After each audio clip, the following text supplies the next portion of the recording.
Dans un petit village africain, vivaient deux garçons inséparables mais toujours en compétition, Yao et Malik. Depuis leur plus tendre enfance, ils partageaient les bancs de l'école primaire, rivalisant pour la première place, échangeant des sourires narquois à chaque note obtenue et nourrissant chacun de grands rêves d'avenir. Yao était issu d'une famille aisée. Son père, commerçant prospère, et sa mère, fonctionnaire respectée, veillaient à ce qu'il ne manque de rien. Il arrivait chaque jour à l'école, vêtu d'un uniforme impeccable, ses chaussures bien cirées, son sac rempli de cahiers neufs. Il brillait non seulement par ses résultats, mais aussi par sa prestance. Il était le genre d'élève que les enseignants citaient toujours en exemple. Malik, lui, venait d'une famille modeste. Son père, paysan, et sa mère, vendeuse de beignets au marché, faisaient de leur mieux pour subvenir aux besoins de leurs 5 enfants. Malik arrivait souvent à l'école les pieds couverts de poussière, avec des cahiers usés et un stylo qui ne fonctionnait qu'à moitié. Mais il avait dans les yeux une lueur de détermination qui forçait le respect. Il n'avait pas grand-chose, mais il avait la rage de réussir. Malgré leurs différences, Yao et Malik étaient amis. Ils passaient de longs après-midi à réviser ensemble sous le manguier derrière l'école, à rêver de devenir médecin, ingénieur ou même président. Leur complicité faisait sourire les enseignants. Chacun tirait l'autre vers le haut, et leur rivalité n'était jamais méchante. Le jour tant attendu arriva. Les résultats du baccalauréat. Le village tout entier retint son souffle. Dans la petite salle d'annonce des résultats, une foule d'élèves anxieux s'était réunie. Quand les noms furent lus, une clameur s'éleva. Yao et Malik avaient réussi, et avec mention. Les félicitations pleuvaient, les familles étaient fières, les voisins chantaient leurs louanges. Mais bientôt, la réalité les rattrapa. Yao, comme prévu, fut envoyé à l'étranger. Ses parents, qui avaient mis de côté chaque pièce pendant des années, lui achetèrent un billet d'avion pour la France. Il partit avec la bénédiction de tout le village. Il avait des étoiles dans les yeux, une valise pleine de promesses et un avenir tout tracé. Malik, quant à lui, rentra chez lui ce soir-là, le cœur serré. Il savait que ses parents ne pouvaient rien pour lui, malgré tout leur amour. Il resta silencieux pendant le dîner, jouant avec les grains de riz dans son assiette. Sa mère lui posa doucement la main sur l'épaule. « Tu es notre fierté, Malik. Même si nous n'avons pas d'argent, tu trouveras ton chemin. » Et Malik se releva. Il fit tout ce qu'il pouvait. Il accepta de petits boulots, manœuvre sur les chantiers, vendeur ambulant de cacahuètes, réparateur de vélos. Il travaillait du matin jusqu'à la nuit tombée, avec une seule idée en tête, construire quelque chose de durable. Il économisa sou à sou et finit par apprendre la menuiserie. Il se découvrit un talent, une passion même. Il fabriquait des meubles solides, simples mais beaux, et les clients commencèrent à affluer. Avec le temps, il acheta un terrain à la périphérie du village, une petite parcelle de terre rouge où il bâtit sa maison, brique après brique. Il se maria avec Aïcha, une femme au regard doux et à l'âme généreuse. Ensemble, ils eurent 2 enfants, des enfants qui couraient partout, qui remplissaient la maison de rires et de vie. Et chaque soir, après une longue journée de travail, Malik s'asseyait sur le seuil de sa maison, regardant le soleil se coucher derrière les collines, le cœur empli d'un étrange mélange de fierté et d'insatisfaction. Un jour, non loin de sa maison, des ouvriers commencèrent à creuser, à empiler des briques, à couler du béton. Une immense villa sortit peu à peu de terre, une maison d'un autre monde, murs en marbre blanc, colonnes imposantes, vitres teintées, portail automatique. Chaque soir, Malik passait devant cette construction. Il s'arrêtait quelques minutes, regardant les progrès des travaux. Puis, une fois la maison terminée, il l'observait de loin, fasciné. Il voyait les voitures de luxe entrer et sortir. Il entendait la musique, les rires, les fêtes, et il soupirait. Celui qui vit là a tout réussi. Regarde sa maison, sa voiture. Quelle belle vie. Moi, j'ai échoué. Si j'avais eu de l'argent, j'aurais pu faire plus. Sa femme, Aïcha, le regardait avec tendresse. Elle ne disait rien, mais au fond d'elle, elle souffrait de voir son mari douter ainsi de lui-même. La vie à l'étranger n'était pas tout à fait ce que Yao avait imaginé. Certes, il découvrait une nouvelle culture, une nouvelle langue, une ville immense, pleine de lumière. Mais il se sentait seul, très seul.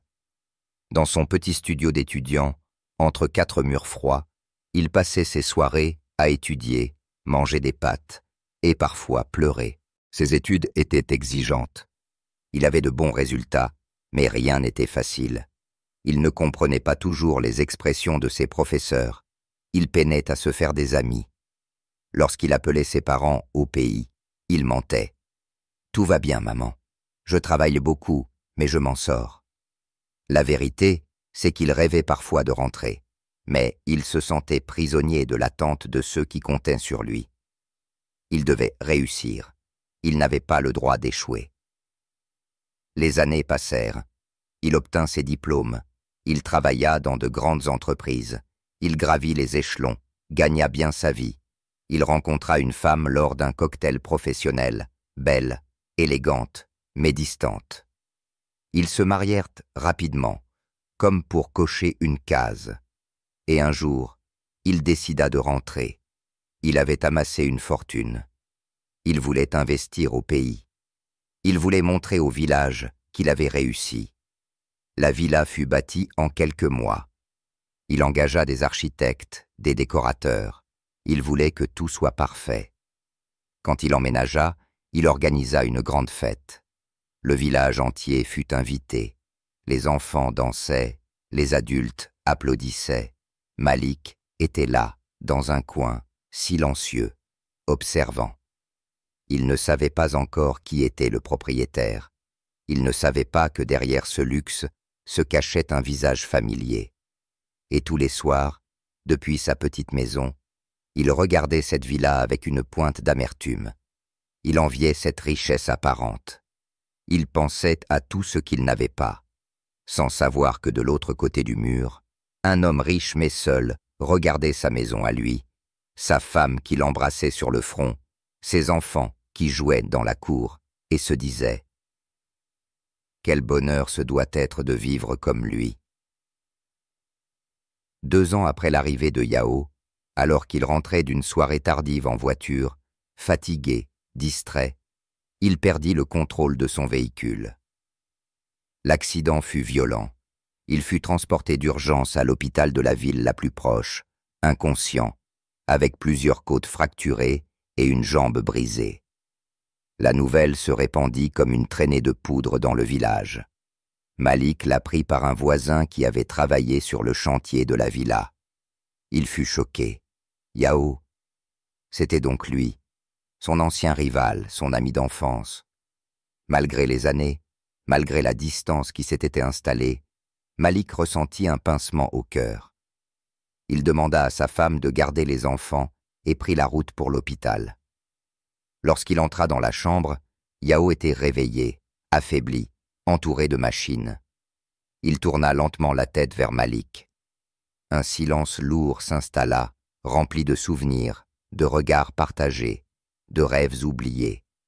Malik s'approcha, prit une chaise et s'assit à côté de lui. « Courage, mon frère, tu vas te rétablir. Tu as de l'argent, tu as la chance, tu peux tout te permettre. » Yao ferma les yeux quelques secondes, puis murmura. « Non, Malik, ce n'est pas moi qui ai de la chance, c'est toi. Toi, tu as une femme qui t'aime, 2 enfants qui t'attendent le soir, tu entends des rires dans ta maison. Moi, j'ai de l'argent, oui, mais je suis seul. Ma femme ne m'aime pas, on n'a pas d'enfants. Cette grande maison est vide. Je fais des fêtes pour oublier le silence. Depuis mon retour, je t'ai vu chaque jour. J'ai été jaloux de toi, Malik. C'est toi qui as réussi ta vie. Moi, j'ai peut-être gagné le monde, mais j'ai perdu l'essentiel. » Une larme coula sur la joue de Malik. Il prit la main de Yao. autrefois son rival, aujourd'hui son frère dans la vérité nue de la vie. Et à cet instant, il comprit que la véritable richesse ne brillait pas, ne faisait pas de bruit. Elle vivait dans les yeux d'un enfant, dans les bras d'une femme aimante, dans la paix d'un foyer. Il avait toujours été riche, il ne le savait juste pas encore. Les mois passèrent. Yao sortit de l'hôpital, affaibli mais vivant. Il décida de vendre sa villa, trop grande, trop vide. Il acheta une maison plus modeste, pas loin de celle de Malik. Il commença à visiter les orphelinats, à donner de son temps, à s'impliquer dans la vie communautaire du village. Un jour, il vint frapper à la porte de Malik, un vieux sac en cuir à la main. « J'ai un projet, dit-il. Je veux construire une école. Pas une grande, juste une école pour les enfants du village. Et je veux que tu sois avec moi. Toi, l'artisan. Toi, l'homme que j'ai toujours admiré, sans te le dire. » Ils travaillèrent ensemble, jour après jour, brique après brique. Comme dans leur enfance, sous le manguier, ils se retrouvaient, riant, réfléchissant, construisant un avenir. Et un matin, alors que le soleil se levait sur le nouveau bâtiment, Malik regarda Yao et murmura « Tu sais, peut-être que la vie nous a donné ce dont nous avions vraiment besoin. » Yao sourit, les yeux humides. « Oui, Malik, 2 chemins différents, pour nous ramener au même endroit.